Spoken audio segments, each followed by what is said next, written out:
ضلع واشوق کے تحصیل بسیمہ سے ہمارے گدروشیا پوائنٹ کے نمائندہ گلفام شبیر کی رپورٹ کے مطابق بسیمہ میں نامعلوم چوروں نے ڈپٹی ایجوکیشن آفس کے تالے توڑ کر دفتر سے قیمتی پردے اور ضروری دستاویزات چوری کی ہیں۔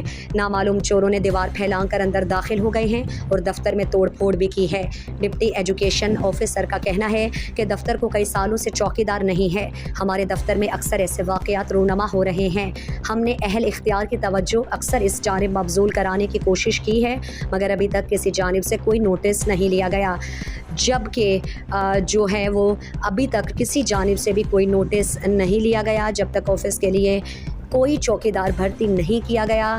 ایسے واقعات کو روکنا ممکن نہیں ہے۔ خوش قسمتی سے چوروں کی جانب سے ڈپٹی ایجوکیشن آفس فیمیل اور ADEO آفس میں داخل ہونے کی کوشش نہیں کی گئی ہے۔ ان دفاتر میں محکمہ تعلیم کے اہم دستاویزات رکھے ہوئے ہیں۔ دوسری جانب محکمہ ایجوکیشن کی جانب سے بسیمہ تھانے میں نامعلوم چوروں کے خلاف FIR بھی درج کی گئی ہے، مگر ابھی تک کوئی گرفتاری عمل میں نہیں لائی گئی ہے۔